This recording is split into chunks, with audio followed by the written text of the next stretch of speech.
Subhanallah walhamdulillah,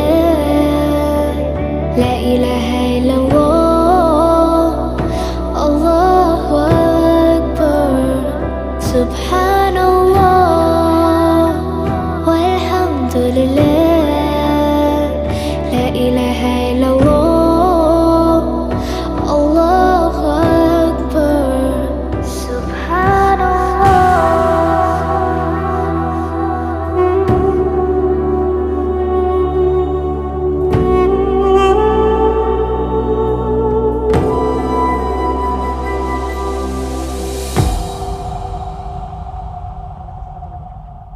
এই যে আমি অর্ধেকটা পিস নিয়েছি মাছ ভাজি করার জন্য।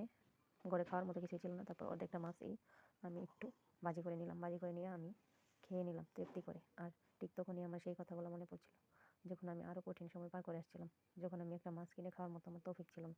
কিন্তু কি হয়েছে, এখন আল্লাহ আমাকে আস্তে আস্তে সব দিচ্ছে। তার জন্য আমি আল্লাহর কাছে শুকরিয়া। আল্লাহ মানুষের খারাপ সময় পরেই ভালো সময় দেয়। আমারও খারাপ সময় পরেই ভালো সময় আসছে। আমার হাজব্যান্ড এখন চাকরি করছে এবং আমি আমার হাজব্যান্ডের যে কঠিন সময় পাশে ছিলাম, বা আমার হাজব্যান্ড আমাকে সেই সময় কঠিন সময় ফেলে যায়নি। দুজন পছন্দ করে বিয়ে করছি, তা থেকে দুজন দুজনকে সাপোর্ট করেছি, দুজন দুজনকে মানসিক শান্তি দিয়েছি, দুজন দুজনকে সাহস দিয়েছি। এই জন্যই হয়তো আল্লাহ আমাকে এখনো পর্যন্ত এই প্রতিটা মানুষের জীবনে এমন সুযোগ আসুক, এমন সংকল্প আসুক।